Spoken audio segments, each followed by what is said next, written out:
building recurring revenue as a freelancer. Okay, this masterclass is proudly hosted by Enna. But before I tell you guys about Enna and before we dive deep into what this masterclass is about, you should meet me. My name is Edmond Oris, and I'm the current community manager for Enna. So what is Enna? Enna is is actually built to serve freelancers, creators, and remote workers. We help freelancers, creators, remote workers. We provide you with USD accounts so that you can collect payments in USD. So there's no without stress, without and also on extremely low rate as well.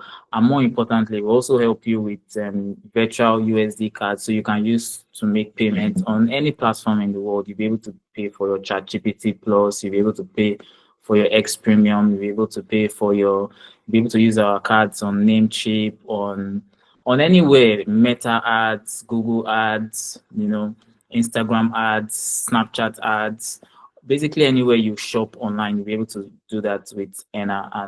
And our ultimate goal here is to provide creators, freelancers, and remote workers with financial stability.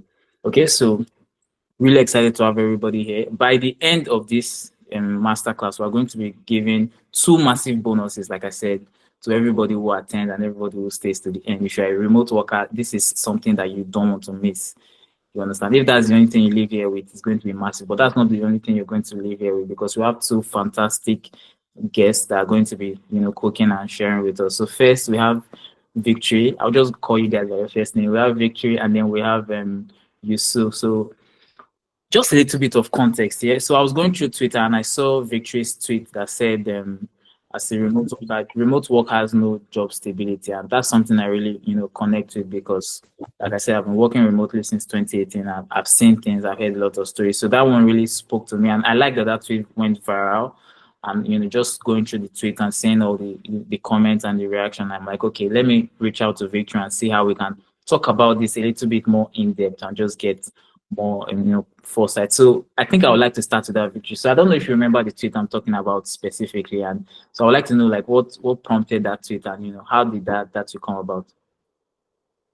Okay, I think I remember the tweets that you're talking about, the one that about freelancing not having remote job, not having a job security, something like that, right? Yes, exactly that. Okay. I had a job with a Canadian company, yeah. And the way we were dismissed was so funny. You go to bed, everything is still intact, you still have your job. And then you go notify that there is a meeting happening, an impromptu meeting happening, and you're like, okay, maybe probably just talk about a few things and everybody get back to their work. Only for the meeting to turn out to be everybody being laid off, like everybody. So I'm like, okay, everything is in place. For if I were to have like a job, maybe in a federal agency, for instance, you can't dismiss me like that. You can't wake up and decide that you are laying everybody off. So that sort of experience made me know that, okay, if you are working for people who are abroad, even though there is a contract in place, if they wake up tomorrow and say that they are no longer doing, that is the end of it. There wouldn't be any case of, let's say, unlawful termination, or situations like that.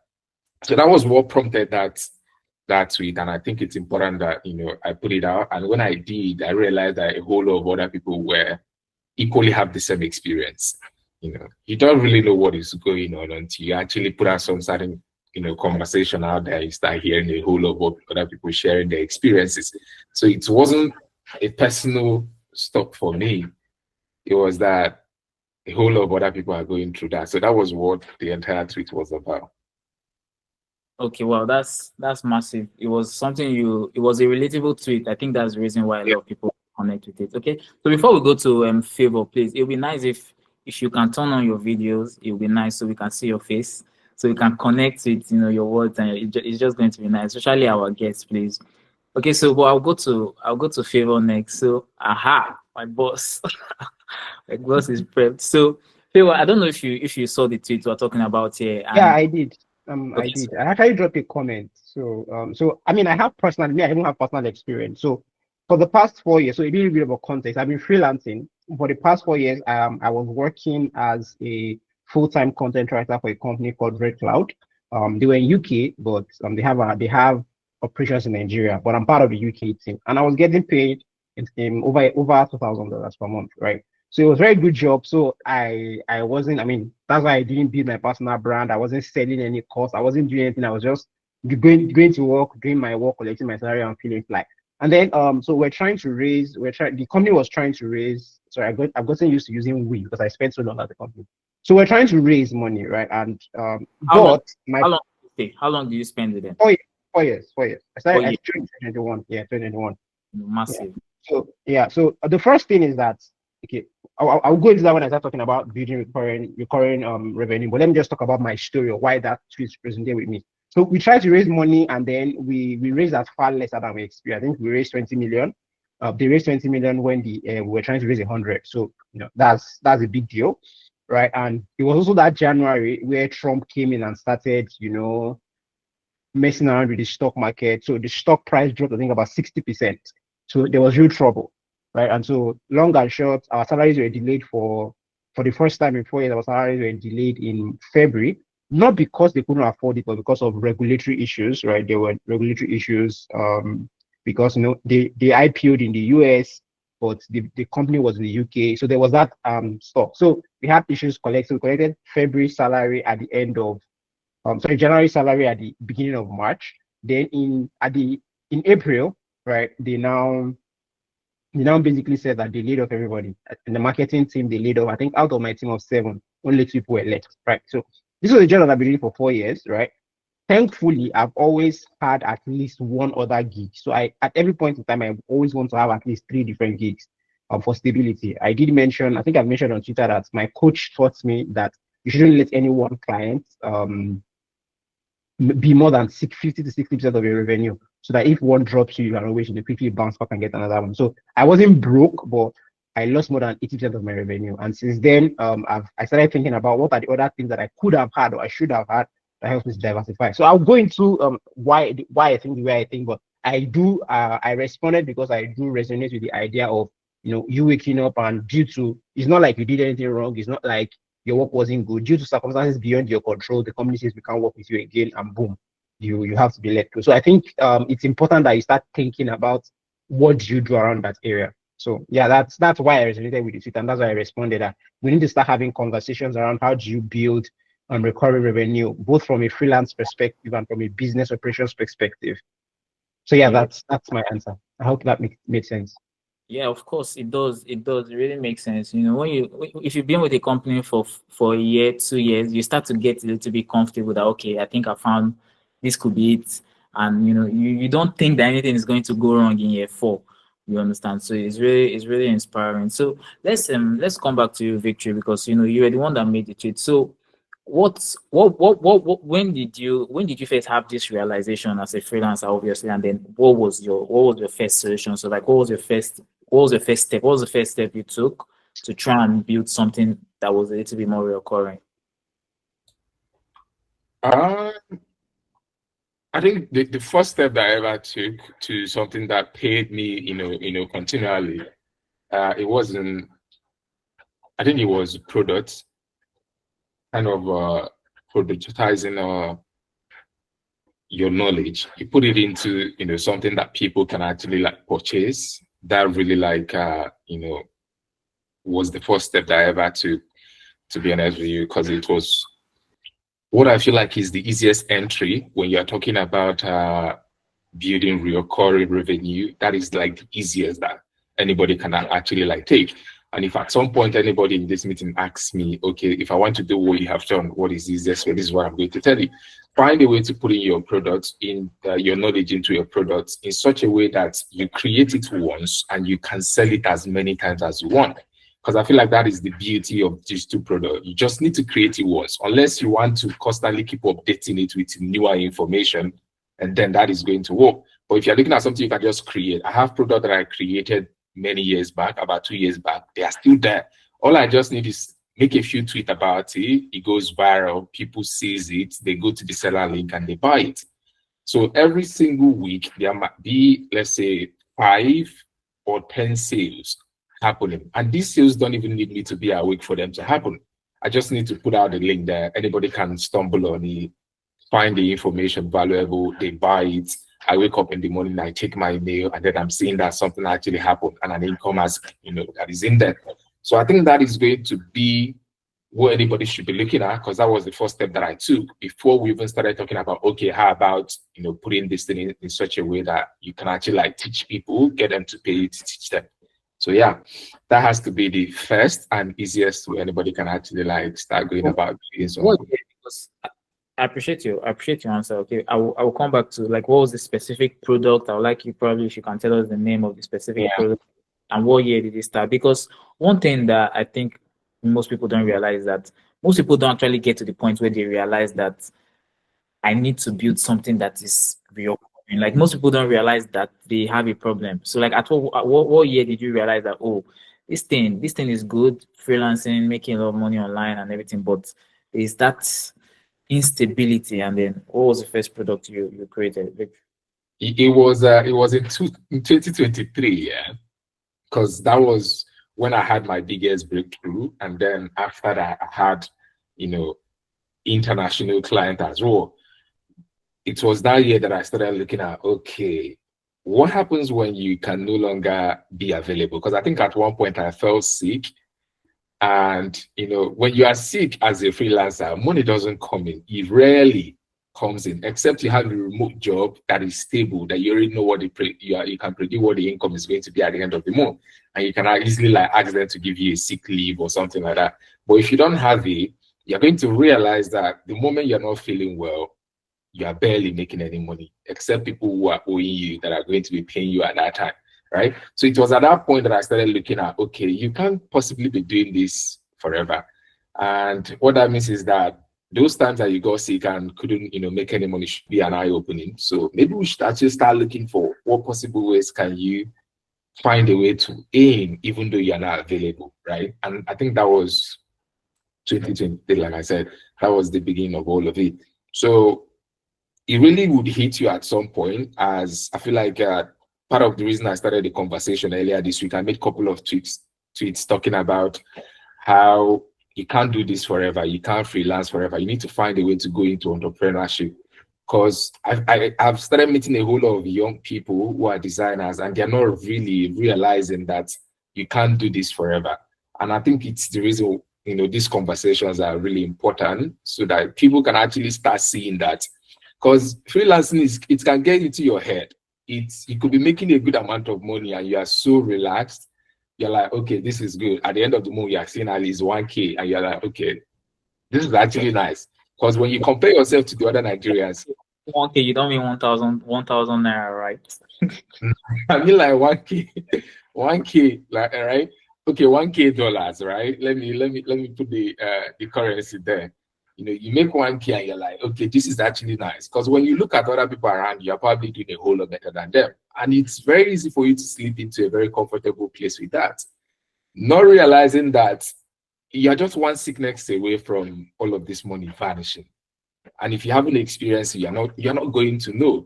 So these are the moments that I started thinking, no, we need to go beyond actually chasing clients, because those times that clients are not there, what happened to you? You didn't have a job. Because freelancing is that thing that you could have a very busy week or a very busy month in January. By February, everywhere is dried. So what are you going to be sustaining on the savings that you made when you were in January, right? If that service runs out and you don't find any other clients, that becomes a problem, right? So it was in 2023, I said, okay, although I was already doing teaching before that 2023, yeah, but it wasn't like on a large, it was just something I was just doing for free for, people who I was a bit, more knowledgeable than. So we just gather them, we do a free training, they get to, learn from it and all of that. But it was on that 2023, and I'm like, okay, we have to find a way to turn this into something that can actually, bring in something.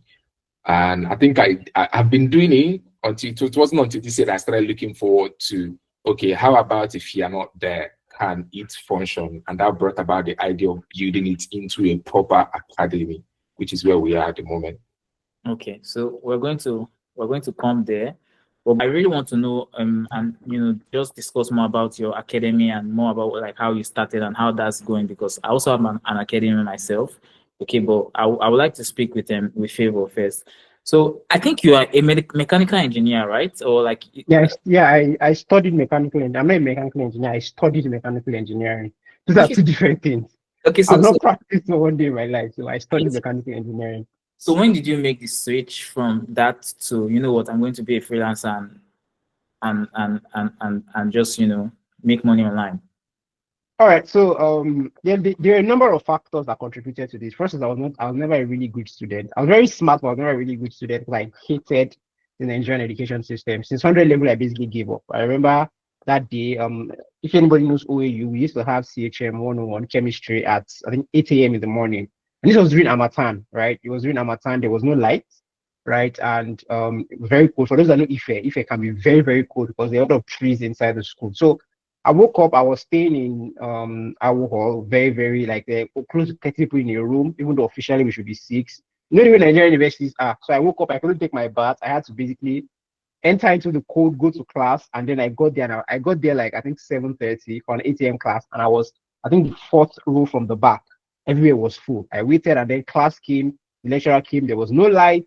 There was no public address system. I was just there like, what the hell am I doing in my life? Like this is just focus. So yeah, I think I never went for that class again. And so my grades started plummeting. As a 300 level, I think I was in a 1 point something, right? And I didn't know what I was going to do. Now, I went for IT. So normally, for those engineering students go for a 6 month internship in their 400 level. And I was already expecting that, okay, fine. My dad said, you know, somebody in Lafarge, you know, somebody in Nigerian Brewery. So getting a placement should not be easy. And then none of it worked out. And I sat down and I thought to myself, I don't have good grades. If to get an IT placement, right, that doesn't even require grades, because nobody's asking you for your grades for IT. If my grades are bad, and even ordinary IT placement that doesn't require grades, I'm finding it hard to get. What's going to be my fate when I graduate? So I started becoming worried. So I started, thinking about it. I spoke to a couple of mentors that I had, and were the first people that sort of explained to me that it was possible to actually get jobs or work in a world where you don't have certificates or where nobody cares about your certificates. Prior to that, all I had known was, go to school, get a certificate, get a good job, and grow from there. Sorry, this was 2017, early 2018. Now, simultaneously, so I already had that idea that, okay, it's possible for you to actually, like, if you have knowledge, you can package that knowledge and sell it to people that will pay you. All my then was selling to people that will pay you. So simultaneously at that time, my mom joined this MLM group where they were basically bring to people. But they had a unique model. Instead of you telling themselves that, oh, go and bring to people, they basically would contribute money to run Facebook ads. But Facebook was always cracking down on multi-level marketing. So the person that was running ads for them, the person's accounts can getting banned. So he stopped running ads. And so they had this system where they had like 20 people in a group. These people, wanted to run ads, but there was nobody that could run ads. So my mom told me, I'm like, sure. I mean, I can try and figure it out. So I ran ads, and for the first time, I could see that you put money into Facebook, and then people just appear inside a WhatsApp group. You talk to them and you create money. And I just realized that these people are spending 5K on Facebook ads, and then they are getting 10 people to pay 20K to register. So they are using 5K to make 200K. And I was like, okay, that sounds interesting. So I started studying funnels, how to build funnels, how to, stuff like that. And then as at that time, that's when I now went into content writing. So that was November 2018. I went into content writing because a friend of mine said that, oh, I was always complaining about not having money. And so he spoke to me that, oh, there's this thing that people do that they just give you 1K, 2K to write an article, and it gets body and soul together. And so I started doing that. 2018, I wrote my first article, 1,000 naira for 1,000 words. And then the rest, as they say, is history. By the middle of 2019, I already got a client on Upwork. I was paying me $100 every week to write content for them. And from there, I just, kept. So that's how I basically entered the digital space from engineering. I was a very bad student. I did not know anybody. So the chances of me getting a job were very, very slim. So I simply switched. Luckily for me, I had an extra year, so I had time on my hands. I Lucky had an you. extra year, so yeah, it was lucky for me. I mean, I always say, if not for my extra year, my life probably not be anywhere as good as it is right now. So I had an extra year, so I couldn't like. I mean, I was stuck in school. I had just 2 classes, so I had like tons of time. A lot. There was light and everything. And then when I finished my extra year, COVID hit. Because I finished my extra year in 2019, COVID hit. So I couldn't go for NYSC. And there was nothing like companies were not hiring, so I was stuck at home. And since I was stuck at home, I already had a laptop. I was already doing writing, so I just sort of just continued. And so when everybody's complaining about COVID, me I don't. COVID was very very good for me, to be fair. Like COVID was very good for me. So yeah, that's basically the story of how I made that transition. Really interesting story. So a mechanical engineer that doesn't like mechanical engineering that decided to find another way to make money online. Okay, so Yep. so I know you've talked about the job you had for like 4 years and everything. So when that happened, when they just cut you off, shock out of the blues, yeah. How did you recover from that? Like how do you, and even I don't know if you still experience it now, but like how do you deal with slow months? How did you recover from that? And then how do you deal with slow months as a freelancer? All right. So I'm going to start from here. So the first thing is that how did I recover?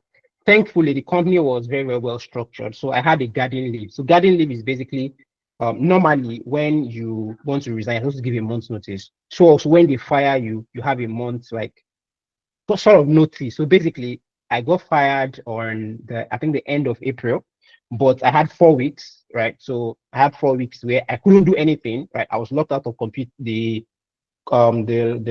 company systems, but I got paid. So I got paid for the month of March without doing anything. So I had like a 4 weeks buffer period.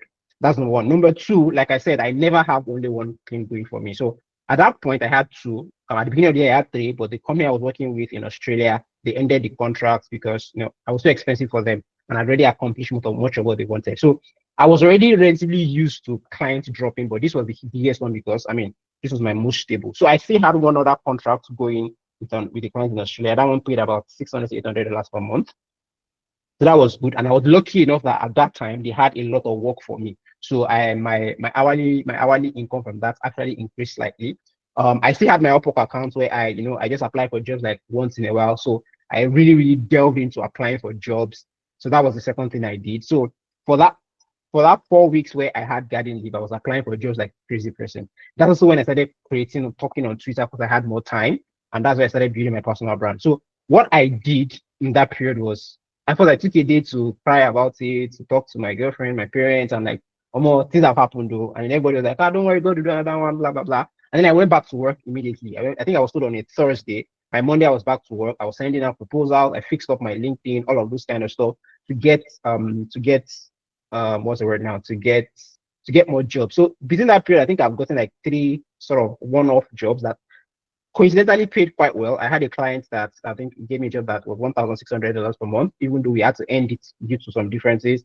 I had another client that paid me, I think, $1,200 per month for the first month for LinkedIn, for LinkedIn strategy and all of that. So I just focused and I doubled down on Upwork and I sort of continued, applying for more jobs.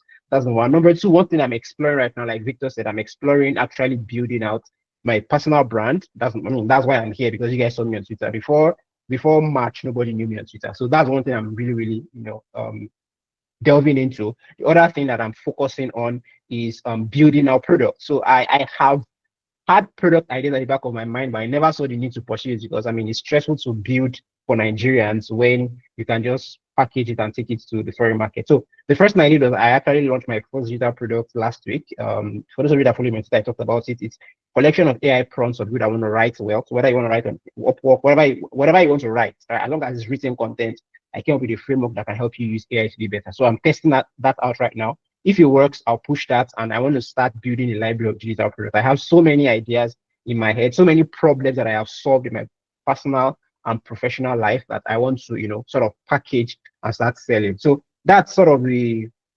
long and short of it. It's not been the easiest because I've had to do a lot more work than I used to do when I still had my full-time job, but I'm enjoying it and I think that it was a wake up call that I needed. So yeah, for the way I handled, to circle back to the question, the way I handled it was, I was lucky enough to have a buffer period. They didn't cut me off immediately. It was not like, we pay you this month and that's all. So I had a buffer period. That's number one. Number two, I already had an active Upwork account. Like, my Upwork account was active. I was top rated plus. I was making money there. So it was easier to just get back into the flow and start applying for jobs. I think that's basically what I've been doing since then. I did do some applying for jobs on LinkedIn, but that never really worked out. I just abandoned it, at least for now.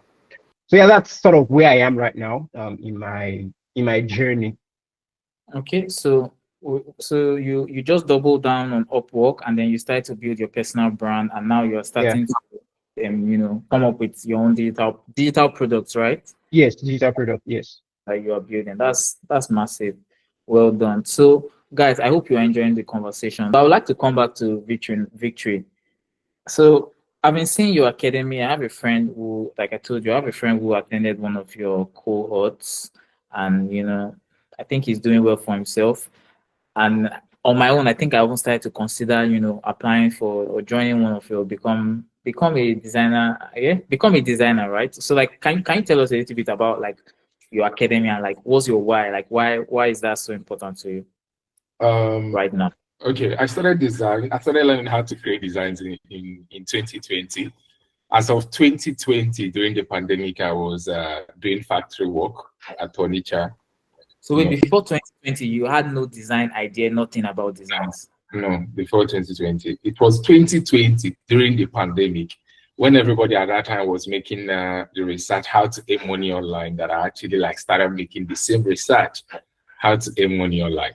So it was there, there were so many skills at that time, but only a few people knew what was going on at that time. And it was those people that I feel like has ate so much of tech money, right? Because the service providers were small, the market was larger. Unlike now where it's saturated, you have to build a personal brand to actually get a job.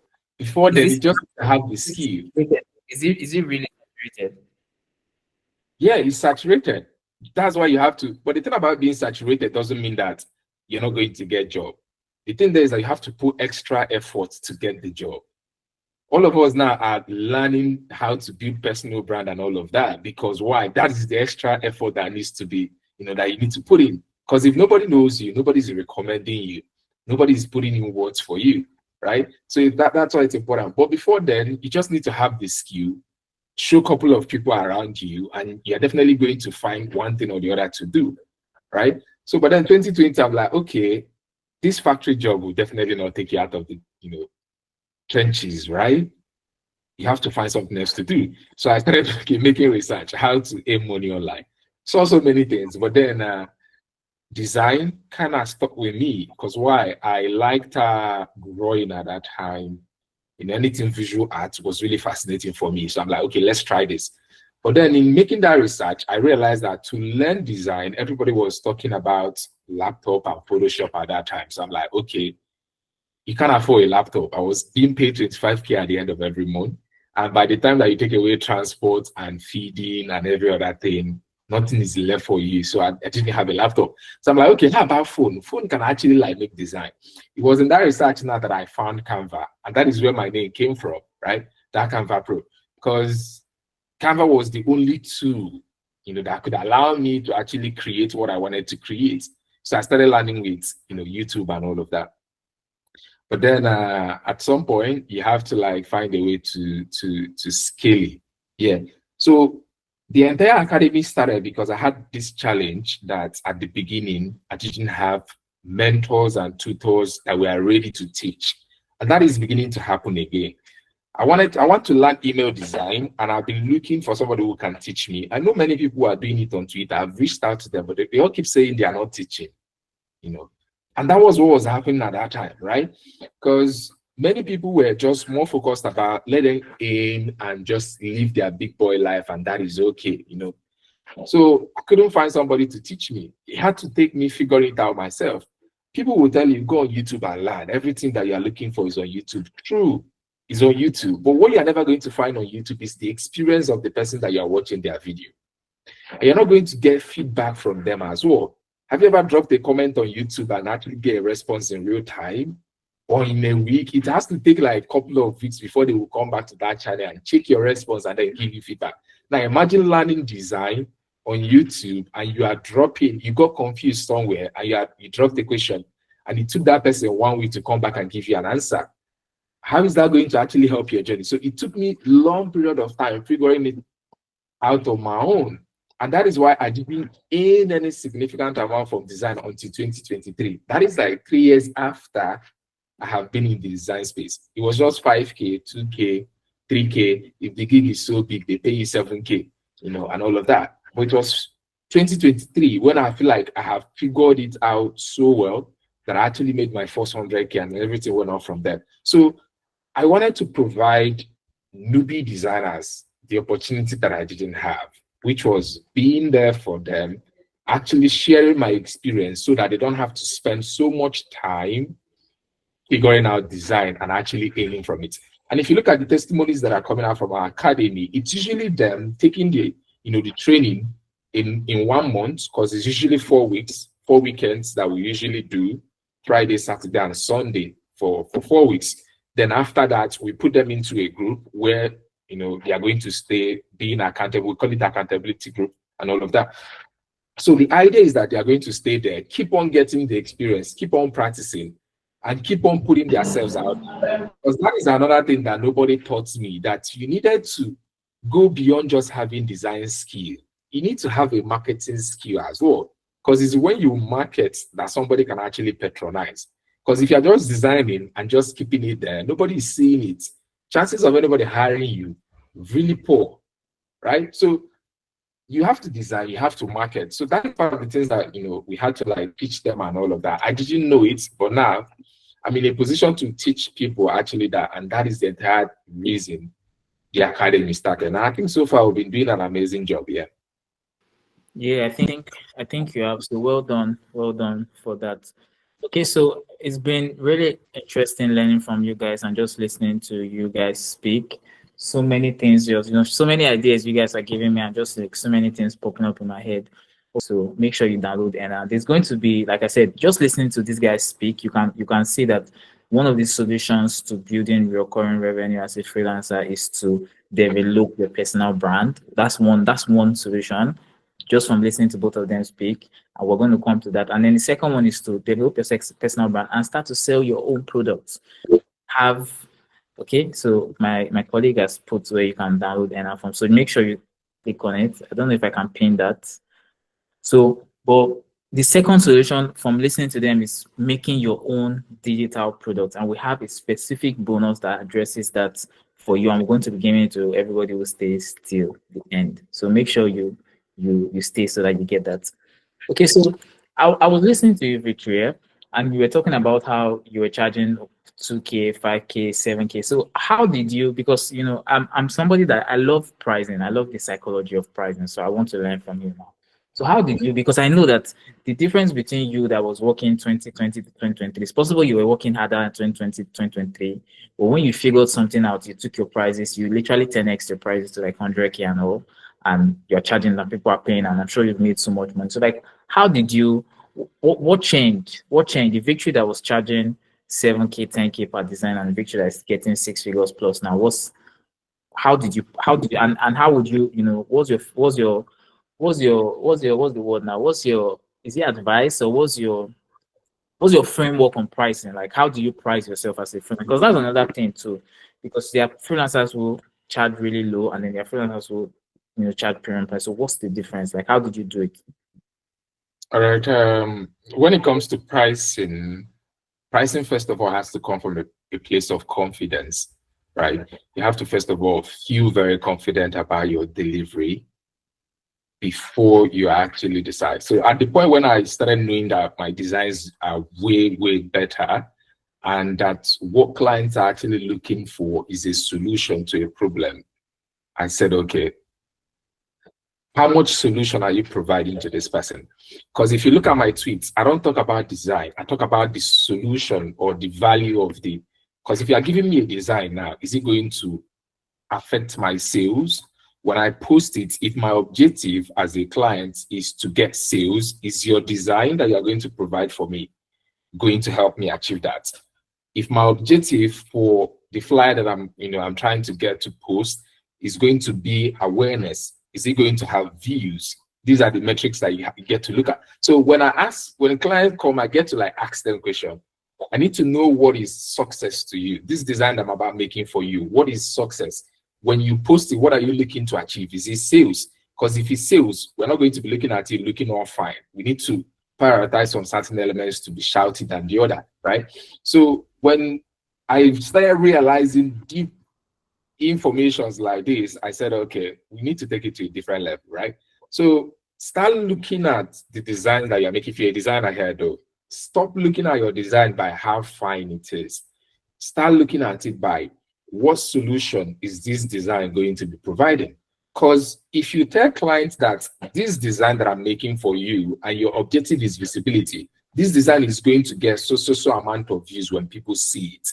That means you've met their need, and whatever price you put on that solution that you provided for them, they are going to pay it. Because why? This is the solution to their problem. It is why sales is always where I want to take it. I like working with people who their objective is sales, because if I tell a client that if I do this design for you for straight 1 month, if I design and take it to the direction that is in my mind, maybe the strategy that I come up with, and we do it for straight 1 month, this is the result that you are going to get in your sales. It's definitely going to go like, let's say 10% up or 20% up. They are more likely to say, yes, let's do it, than when I just tell them, I can make so amount of design for you, just to post on your page and all. But if I tell you, I can make you so amount of sales, look, I'm not promising too much, but at least we can see 5% increase.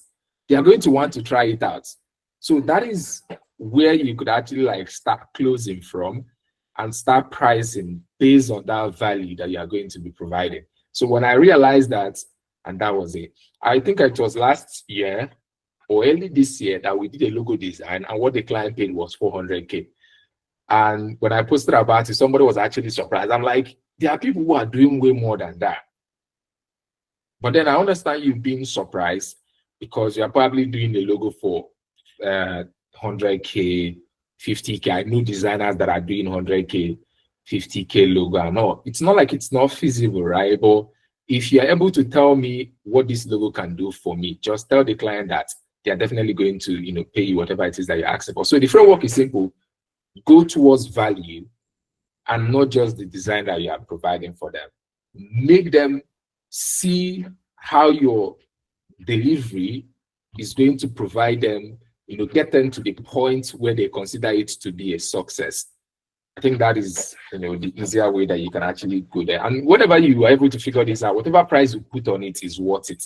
That's why some people will tell you, don't justify your price for anybody. Don't say, how much are you going to make this design? You tell them 50K, and then you start saying, I'm taking 50K because I'm going to spend 10 hours doing it. I'm going to do this. I'm going to download this and that from there to do it and all of that. No, that is not what success is for them. And when you do all of that, the start price, that is, you've given them a chance to actually, how about we do 25K? Because you have not given the person a reason to tell you, okay, let's just do it. But imagine telling them this will 10x your sales. And what that person is looking for is 10x sales. They are going to jump on it ASAP. So go towards value and leave whatever, how good the design is going to look. Wow, massive. This is quality feedback, quality information. People should pay for this session, guys, but you guys are having it for free because of Enna. So thank you, Victory, for that. And so you're saying look towards value, what the person you're charging is going to get, not what is going to cost you. What they are going to get. If you look towards what they are going to get, then they are more likely to pay you whatever price you are charging. So, Favour, I think this is a question I would like to ask you yourself, like, because we know that there are different types of freelancers. Like, how do you position yourself? What did you do, or how do you do it in such a way that you're commanding, $4,000, $1,000? Like, how do you do it? So, like, what's your framework? All right. I mean, Victory already covered the bulk of what I want to say. So if you go through any of the resources I've created, especially for the ones I created like a couple of years ago, I'm very big on the concept of value. And the way I talk about it is very, very simple. Price is supposed to be a reflection of value. What makes a watch that you buy at the roadside um 2,000 naira, and then you walk into the mall, and you want to buy a watch and they're calling $600,000. It's because there is a kind of value that they've placed upon it. So whenever I want to sell my skills, the first question I want to answer for the client is, what value are they getting? So I use this thing for one of my clients, and I'll try to quickly explain it the way I want to, the way you can get it. So the first thing is you want to understand that people pay money to invest. People are more likely to pay money if they think they are investing to get a better outcome than they think if they are just paying for something. Let me explain. Nobody wakes up thinking, I want to pay for, I don't know, I want to pay a graphic designer. Nobody wakes up that my goal for today is to pay a graphic designer, right? That's nobody's goal. What they are thinking is, I need to put out something that will catch people's attention, get them to trust me, and get them to buy from me. That's what they are waking up thinking about. Now, graphic design is something that is a vehicle that helps them get to that destination, right? So what you want to do when you're having a conversation is, I would like if you can put in place of graphic design, which is very good, but like you can insert, so if you're listening, you can insert whatever your service is, right? yeah, exactly. It doesn't matter what your service is. Don't The just idea look is that, yeah. it's alone, yeah. Okay, so for example, it could be email copy, for instance, right? It could be, we are writing emails, you do emails. Nobody wakes up thinking, oh, I need to write great emails today, except your job is an email writer. But the person that you are pitching to doesn't really care. What it cares about is, I need to get people's attention, I need to talk to people, and I need to get them to trust me enough to buy from me. So they are going to pay you to write emails for them if they believe that your emails can help them get that result. The problem with most people is that when they want to enter a conversation, they just start the conversation from, I'm an email writer, I charge X to write Y amount of emails. You have not justified, or you have not connected what they are paying for to the value they are getting. And so you are looked at as a payment. So psychologically, there are things you pay because you have to. Let me give you an example. If you live in an estate like I do, you have to pay security fee, you have to pay the waste disposal fee. It's not something that I enjoy doing, right? I don't wake up like excited, oh, this month I'm going to pay security fee, right? I'm not excited to do that, but I don't have a choice. And that's how many of us come across. What your audience, your client wants is that they want a particular result. If you just talk about what you do, I'm a writer, I'm a designer, I'm a developer, they will pay you as a necessary evil, right? But if you're able to position yourself like, my job is to help you get closer to the goal that you want to get to. So for example, when I joined Red Cloud, the company that I mentioned, the problem that they had was they were a new company building a new product, but nobody understood what they were doing, right? So what they wanted was somebody that could help them take the things that they're talking about internally, the product that they're building, and figure out a way to talk about it in a way that investors and buyers would see and be like, I should actually try that. That was the problem they wanted to solve. Now, if I had gone with the approach of, I'm a writer, you probably would have offered me maybe 100K, 200K. But I came with the perspective of, if you hire me, or in fact, I didn't even apply for the job. They headhunted me because I'd worked with the CEO a couple of months back. They headhunted me and they said, we know that you know how to take ideas, break them down, and make them easy to understand. So the proposition was, if you can help us apply that skill, which is taking context, breaking them down, writing great articles, and put them on our website, our investors and our buyers would understand our product and they'll buy from us. And so it now became an issue of, if one investor likes your product, you could make $1 million. If one company, like for example, Guinness or Coca-Cola, they like what you are saying that you can do, they can sign a contract that is worth $300 million. And so from that context, paying me $2,000 to write articles becomes a no-brainer, because the result that they want to generate is far, far, far, far more. But if I had approached them with, I'm a content writer, I want to collect $2,000, they'd be like, why? There are 1,000,001 content writers. So what I was selling is the result that I'm generating. So for example, now, let me show you another example of how I'm doing that with a digital product. I created a compendium of AI prompts. That's basically all it is, AI prompts, right? And now AI prompts they're a dime a dozen. But I'm not positioning as, come and buy AI prompts. It's more like, writing is a skill that you need to have if you're going to get attention, if you're going to get visibility. I've figured out a way to make that process easier. You know writing is important, but you don't know how to do it. Here's a tool that makes you write better. So when people are paying me, they are not paying me because they want AI prompts. They are paying me because they want to write better, they want to write easier, they want to communicate better, and they want to use their writing to generate results. So I've reframed the conversation to move from buy AI prompts into buy the thing that would help you get people's attention and make you more money. I hope you understand that shift. But that's basically how I fix my pricing, right? Whenever I'm pricing or whenever I jump on a call with a client, the first thing is not here's how much I charge. In fact, 9 times out of 10, our initial call, I don't talk about money. I don't talk about money. Like, for example, now, let me give you an example. The last client, the last client I worked with, over 2 months, they paid me $1,800. 1,200 for the first month, 800 for the second month. So how did I do it? I saw their job posting on Upwork, and I said, here's what I think you need to do to generate the results you want. I didn't tell you how much I was charging. They're like, we like what you're talking about. Let's jump on a call. On that call, I spent 30 minutes explaining what I do, how what I do would help them. So, okay, you are a consulting company, you need to get more clients. If I help you build out a LinkedIn strategy, people would see you more, you would get more inquiries, we'll build out a cold outreach system. We can now talk about if you are closing 10, if you reach 1,000 people and we can close 10% of them, that's 100 people. If you close 10% of that 100 people, that's 10 people. So in a month, we can likely get 10 people that are willing to work with you. One person pays them an average of between $5,000 to $100,000, depending on what they need. So what I'm telling them is that if I follow through all the things that I will do for you, you can get this particular kind of results. So in that situation, you were like, okay, that makes sense. We love what you're doing. And I was not like, I will now send you a proposal of how much I will charge. So when I'm sending them a proposal of how much I will charge, I'm not telling them that come and pay me $1,000 for LinkedIn strategy. What I'm telling them is come and pay $1,000 so that you can get 10 people that will pay you between 10K to 100K every month, which is like $1 million in revenue. That's the idea of how to frame your skills. So at that point, it doesn't necessarily matter. It doesn't necessarily matter the price you call because you've been able to reframe it. Someone like what's the name of this designer?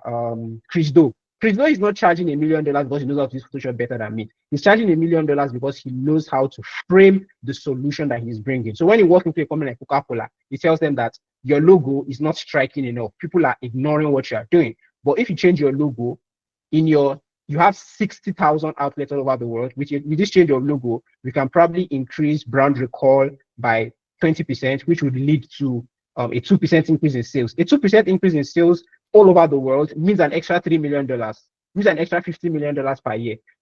Suddenly paying the person $1 million is a no-brainer. So you need to reframe the conversation from here's how much I charge to here's how much I can help you make. Here's the result I can help you get.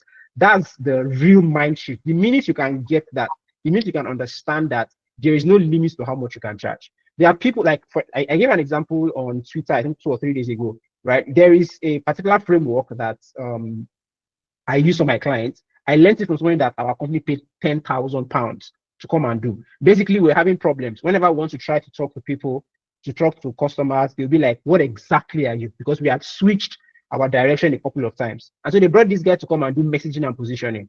Who are we? Who are we targeting? What do we say to them? What are the problems we are solving? This same process. He came, he did his research, he did it, I think, over 2 weeks, and he got paid 10,000 US dollars. Sorry, well, 10,000 pounds because they were in the UK. I took that document and I'm like, this is incredible. So I took that document, I basically stole it, right? Because I was not supposed to have it, but I downloaded it, I stole it, and then I read it. And the first time I will use it, January last year, a client paid me $700 for that framework, right? So at that point, it was not about whether I can write, whether I can design, whether I can draw. It wasn't about that. It was about what is the result that my skills can get you. And that's where your goal needs to be. So anytime even if you're just starting out, you're a writer, you're a designer, you're a developer, always frame the context of the result. So for example, I write an email now. I'm not talking about how I wrote 5 emails or how the emails sounded nice. I'm paying attention to what was the open rate, what was the click-through rate. You do a design, for instance, you should be focusing on how many impressions did he get, how many shares did he get, how many saves did he get. Once you have that and you start having those conversations, you are reframing how people begin to perceive you because people now see you as an investment. This is the reason why somebody would head on to you and be like, I don't need to interview any other person because they can see that you understand what it takes to make their business succeed.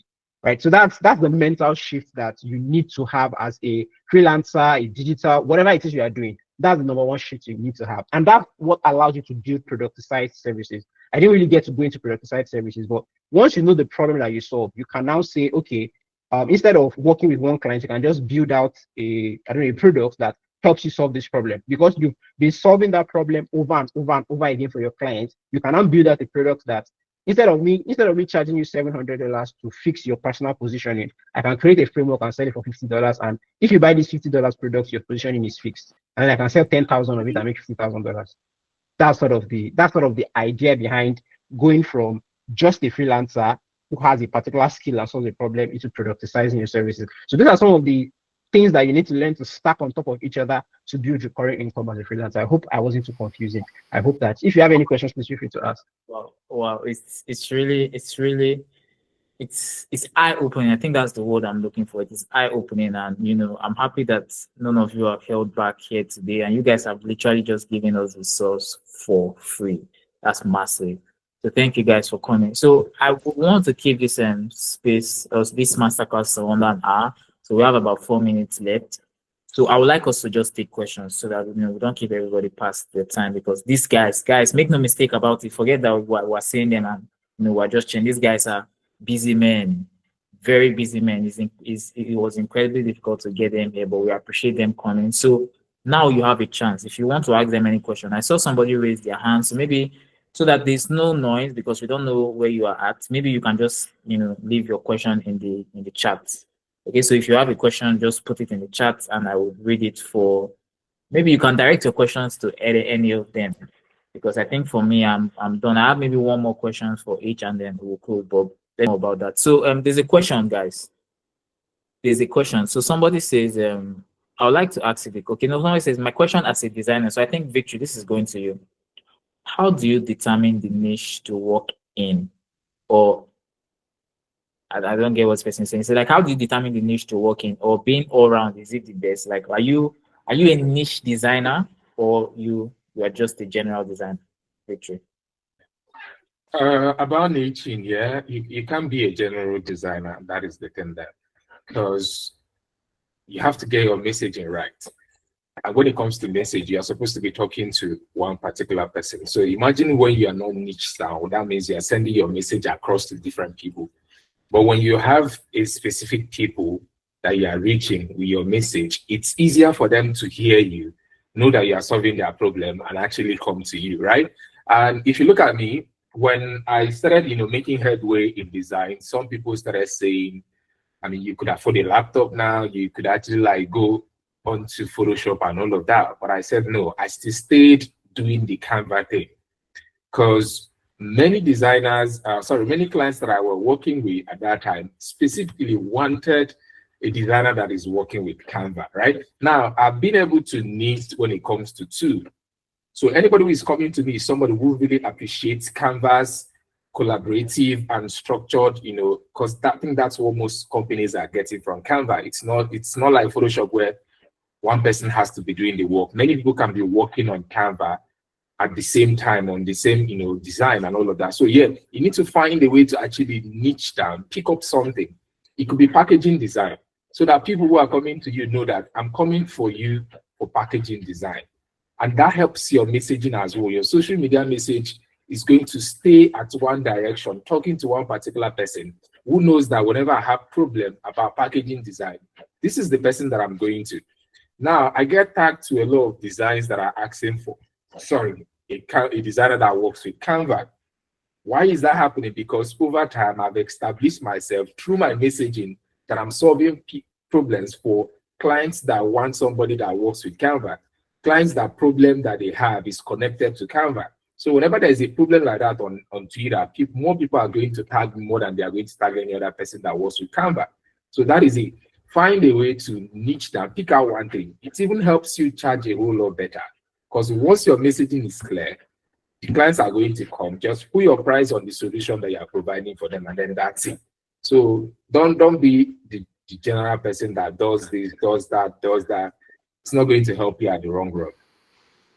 Yeah, so I appreciate that feedback. Most people think that when you are saying no to opportunities, meanwhile you're actually differentiating yourself and you're making it easy for you to stand out. But there is that fear, especially for a lot of beginners, about niching down. They feel like, oh, I can do so many things, so why should I do just one thing? You understand? So it takes a lot of getting used to understand. But I like how you broke that down. So there's another question here that um I think Favour should answer. But the bonus will be given is one of the bonus will be given is an exclusive creating and monetizing your first digital product guide. Both Favour and Victory have talked about digital products, building your personal brand. So one of the first bonuses will be given to everybody who stays to the end is you're going to be getting that exclusive guide that is going to show you how to create and how to monetize your first digital product. So make sure you stay to the end to get it. So Favour, this question is for you. It says, do I have to have a large following or a huge following before I can sell a digital product? Say presently at 1,000 organic followers. So after this, we'll take one more questions and then we'll wrap up. All right. So there's something called the 1,000 fans theory. I first learned about it back in 2019, and basically it was that as a creator, if you have 1,000 fans that can buy everything you are selling, you have enough to make a living. What that means is that you don't need to have a massive amount of following. Of course, it helps, but the question you need to ask yourself is, number one, who exactly am I solving a problem for? So, for example, let's say your digital product is about, I don't know, how to help pregnant mothers have smarter babies, for example. That's your digital product. If you have 100,000 organic followers, but only 10 of them are pregnant mothers, it doesn't matter that you have 1 million followers. Nobody's going to buy. Meanwhile, if you have 500 followers, but 400 of them are mothers that are currently pregnant or expecting, your product will sell better. So I don't think you should be thinking in terms of volume of followers as opposed to the quality, the kind of people that are following you. So whatever product you are building, if you are building a product in the freelancing space, for instance, are freelancers following you, which is why you want to streamline the people that are following you. So stuff like Twitter Spaces helps a lot, because the way social media works is that I've noticed this over the last few weeks, when you put out a piece of content, it sends it to your followers, people that are around you first. If they resonate with it, they save it, they retweet it, they like it. Then Twitter says, oh, this is probably useful to this kind of person. So it shows you to more people outside your following. And then if they also reply, and that's how stuff goes viral. So anytime I make a post, within the first 5 minutes, I can tell you this post is going to go viral. You're going to get a lot of views. Like I can tell within the first 5 to 10 minutes of posting a piece of content if it's going to hit 10K views or 50K views, 100K views, because you can see, how it's moving into different spaces. So the first thing is, you do not need 1 million followers to make your first digital product. 1,000 is good enough. However, if the 1,000 people that are following you for something else, maybe you do a lot of football banter, you don't have followers, right? In the real context, you don't have followers for your product. So that's the first thing you need to do. When you make a post about whatever it is you want to build a digital product about, do people respond? Do your followers respond? Do they engage? If the answer is no, then you don't have following yet. So that's how I think about it. So it's not a hard number. It's more about what percentage of that following actually cares about what the problem you're solving. Massive. So in a nutshell, that is quantity over quality. So quality over quantity. Yeah, exactly. Over quantity. So quality over quantity. I appreciate that feedback. Okay, so we're almost done now, and we'll be wrapping up soon. But there's one more question. So I think Onome Ezarife, I hope I pronounced that well. So Victory, this one is for you, and then we'll wrap up. I have one more question to ask each of you individually. It's a very simple question. Okay. So it says, I've been able to build, so Onome says, I've been able to build my personal brand to a level, and I've let out a few products of value, which had amazing turnout, and I'm about to launch my first paid digital product, and I'm capitalizing on the too good to be true marketing factor, which is attaching a ridiculous price for a value overload. How can I better prepare for the big launch so I get the best of this? So what advice will you give Onome that is about to launch something? Onome, before I give you this advice, we are going to have a deal here. Whatever you make out of that money, after you apply this strategy, you are going to send me 10% of it, right?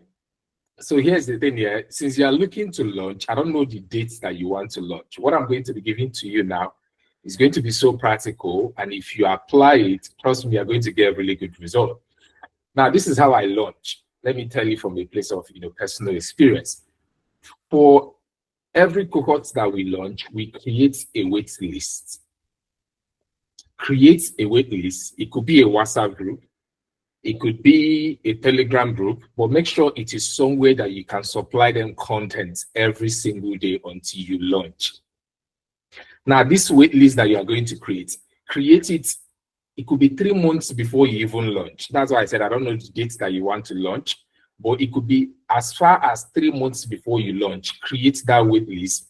Now, keep talking about that launch, how you are preparing for it. Behind the scenes, if you're a video content kind of person, create content around this behind the scene, preparation, whatever it is. Make sure that you are sending people to that wait list every single day. If you have to run ads to get as much people into that group, do it. Do you know why? If your target is to sell that product to 200 people, you will need as big as 3,000 to 10,000 people to be in that group. Because that is the most number you can put in to get a particular number of people to purchase. You just need 1% of whatever number you are going to have in that group at the end of the day to buy that product. So if you're looking at having 500 people to buy it at the end, make sure you have up to 5,000 to 10,000 people in that group. 5,000 is a good number, right? Now, when these people are coming into this group, you have to keep them warm and active in a way that they're going to know what is coming. It's like preparing them for when the launch is going to happen. That is where all those content is going to be important. Educative content, fun content, excitement content, TikTok video that you made about the launch that you're about doing, all of those funny videos and all. Keep pushing it into them. Make sure that they are reacting to it, that they are connecting to it, and they're expecting it. Now, when the day of that launch is coming, before the date of that, make sure you give them an idea of what the product is going to cost. Don't take them by surprise that at the end of when the day of the launch is when they are going to know what it's supposed to cost. You need to find a way to let them know that this is how much it's going to cost. Let them prepare their minds to it. Let the people who can afford it stay. And the people who can afford it, they're possibly going to leave. It's not about WhatsApp group. Some people are going to leave in between. And that can actually make your heart skip. Because when they leave, you're like, what is going on, you know? But that is part of the process. Then leaving means that this is not for them. And that even helps you. Because now you are working with people who are actually, at the end of the day, are going to open their wallet and buy what you're selling.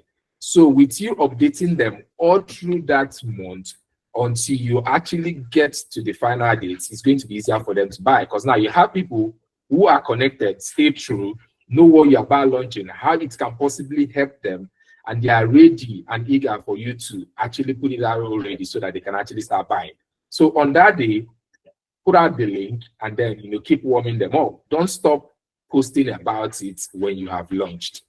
Keep talking about it for like 2-3 weeks, because some people are not going to buy immediately. They probably have plans. Some people are waiting for the end of the month before they get their salary so that they can buy what you're selling. If you're able to do this, you're going to definitely have, out of that 5,000 people that you're going to have in that group, at least 200 to 500 of them are going to buy your products. I really hope that this helps you. Massive. Oname, you've just gotten a free consultation. Oname is giving the love sign. I don't know, Victor, if you can see that. So, in a nutshell, create a wait list and build a lot of hype.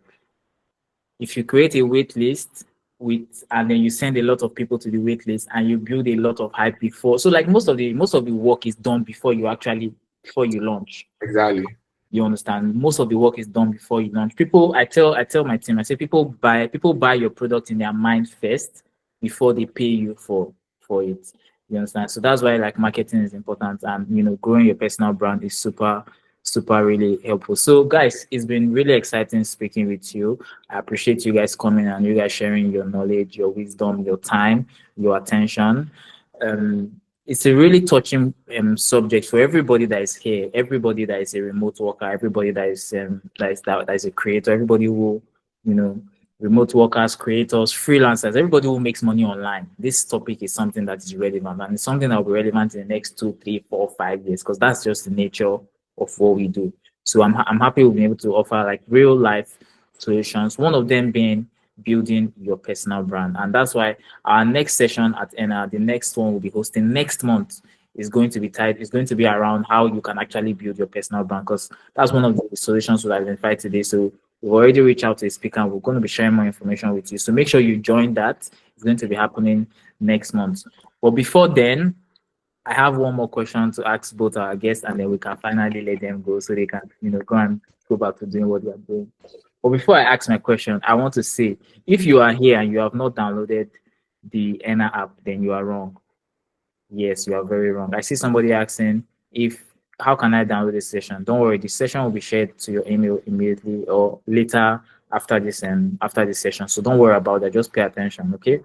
So if you go to the chat, you see a link that you can use to download the ENA app. If you are a creator, if you make money online, if you're a freelancer, if you receive money online, if you want to build your digital product, sometimes you can build a product. So I built a product in the football niche, and most of our buyers are not Nigerians. So some of them want to pay you, but they can't pay into your Nigerian account. So you need a foreign account, you need a USD account, and that's what ENA has provided. So with ENA, you'll be able to get a USD account in a very short amount of time, and you'll be able to receive payments for your products, for your service, for your skills, for your anything from anywhere in the world in USD. Okay, you'll be able to get that in minutes. But more importantly, you'll also be able to get virtual card, a Visa card, a MasterCard. You get to choose which one you want. You can have both, or you'll be able to use this card to make payments anywhere you want to make payments. If you want to run ads to your product, if you want to pay for X Premium, if you want to pay for LinkedIn, if you want to pay for ChatGPT, you want to pay for Canva, all these things that you need, all these tools that you need to make your work easier for you. And has provided a virtual card that we can use. So just go to the link and click on it and download it. If you are among, I will ask different questions. I think I should go to Yusuf. Yusuf, so what will you say to a beginner who, somebody who is on the verge, who has been struggling to get gigs? They've been sending proposals, they've tried everything, they've tried Twitter, they've tried Upwork, they've tried Favour, they are unable to get gigs, but they've come to this masterclass, they've listened to you talk about some of the figures you are making and some of the things that are possible. What would you say is the first step they should take? First step, take a step back. Check, are you actually good at what you do? So I'm a very big believer in market validation. So for example, the way I increase my rates is that once I have, so on Upwork, for instance, I started at $20 per hour. Once I was getting way too much gigs than I could handle, I increased to $25. What? $20 per hour. So that's not a bad number for people to start, right? Start with, yes. Okay. To be fair, I had been writing for about 2 years before I got onto Upwork. So I came with a wealth of experience. I didn't just come from, and I wasn't a beginner in that sense. So see, the thing is, nobody wants to hire a beginner and pay you expert rates. So if you are applying, and nobody is hiring you, it's one of two problems. Your price is too high, or you're not good at what you do. Because if you can, again, back to what I said, if you can convince somebody that you're going to help them achieve their goal or their dreams, you shouldn't have any problem paying you. So if you are trying, and I mean, this is beyond the obvious, the platform is competitive. You are trying and nobody is hiring you. Probably the most likely problem is that you are not good at what you do. Because if you are good at what you do, it will show. So I would say take a step back, which is why when I do if you are starting out, here's how you should go. I don't advise Fiverr, Freelance, all of these platforms at first. My advice is find somebody that you can organically work with. Go on Twitter, find somebody and say, hey, I want to do this for you for free. Do it for them for free and get their reviews, generate the results. It's one thing to say I can write. It's another thing to come and say I helped this particular company grow their sales by 20% with my content. Those are two different proposals. So if you cannot say the second, that I was able to generate X results with my skills, the chances of you getting hired is harder. So 9 times out of 10, if you are not getting approached, you're not getting hired, you are just not good enough. It's like a lady that says that she's the hottest, but nobody's asking her out. They are not hot. Go and work on yourself. You're not hot. Because if you're hot, they'll be asking you out. It's honestly that simple. It's actually that simple, right? It's that simple. So if you are trying and nobody's responding, except it's a handwork of your village people, you're probably just not good enough. Okay, and there's nothing wrong in taking a step back. Sometimes you have to take a step back so you can move forward, so you can re-strategize, so you can review, so you can analyze. You can analyze if you're always moving forward and you're not taking time to. I like that. Exactly. I like that feedback. And this is what Victor was saying. Like some of these feedbacks, you can't get them when you watch people's YouTube video. You're not going to get them. So Favour, thank you so much for that. Okay, so The last question: what's the must-have tool that every creator, I don't care whether you're a designer, you're a copywriter, you're a content writer, you're a ghostwriter, you're a storyteller, you're a community manager, you're a product, what's the one tool that you feel that everybody should have in 2025 that is going to make their job easier than what they are currently having? I was thinking about what it could possibly be, but I'm going to say seller. Seller is that one too that I want everybody to have, because I feel like I'm big at the moment on products, because at the end of the day, the people who makes the most money are the sellers, the people who do buying and selling. That is where money is. If you look at Dangote, Dangote is the richest because every single day somebody must buy his salt, somebody must buy his cement, somebody must buy something. You must buy something that he's selling. So even if you cannot navigate Upwork, put your product, put your knowledge into a product, and go big on learning about marketing and sales. If you put together, my first digital product was, people were, at that time, we haven't figured out how to download models, black models, using image effects as designers. So what I did was do the research on Canva, downloaded stock images of black people, different elements, put them together in a Google Drive, put the price at 2K, I think 1K first before it moved to 2K, 1K, and uploaded it to Seller, then generated the link and started talking about it. I identified that problem because I made a video at that time talking about how you can use image effects and do that. But like before then, that was it. So when people started seeing that they can actually get stock images that they could get, if they want to get it from Free Pick, they have to like pay premium. And premium is about something dollars. So if you don't want to pay it, why not get this alternative which does it for you? And we did about over 500 sales of that particular digital product. And the reason I stopped selling it because image effects has solved the problem of models now. And that is the thing with some solutions that you're going to provide. It gets to a point, a bigger solution comes out and your product just goes out. Or you have to keep creating. That's still a gain. Like if you calculate, right, it's still a gain now. It's still 2,000 times 5. People don't that's in their 9 to 5.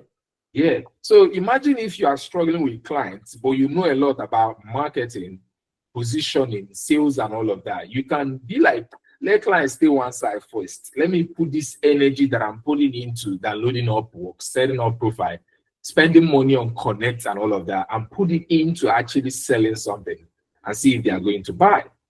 People are definitely going to buy. Even at this moment, faceless digital products is a thing where people write ebooks using AI, set up pages that don't have their faces, and they still make sales. So it's a thing. So the one tool that I think everybody should have is Seller. Get Seller and start looking towards monetization of your products other than seeking for clients. You're going to get money from it. Massive. So just to add to what you say, like we said, everybody who attends this and stays to the end is going to get that guide. It's an ebook. It's called Creating and Monetizing Your First Digital Product. Okay, creating and monetizing your first digital product. I remember my very first digital product was on podcasting back in 2022. Yeah, that was when I made my very first digital product. It was on podcasting. I was showing people how they can start and grow their podcast with just their telephone. You understand? So it's something that, you know, I have a little bit of experience, and I like what Victory, I like what you said at the start, where you said like it's something that you make once and you earn from it forever. Or if it also depends on what your solution is. If your solution is unique, it can pay you with little to no extra work. You understand? But you just have to take the time to create it, and you have to take the time to put it on a platform where people can buy and get it. So I think, you know, massive. So thank you so much, guys, for coming. I really appreciate it. So where can we get your social media handles? So for people who are listening, who want to follow you, who want to connect with you after now, can you give us? So Victor, you go first. What's your social media handle? Where can we find you? Just search Dark Canva Pro. search that Canva Pro. On That all is, social media platforms. yes, Oh, wow, that that's is nice. definitely going to pop up. And I think my email, the picture on my email, this image now is what you are going to see across all of them. Yeah. Okay, that's massive. So guys, if you've enjoyed, you should have enjoyed listening to Victory.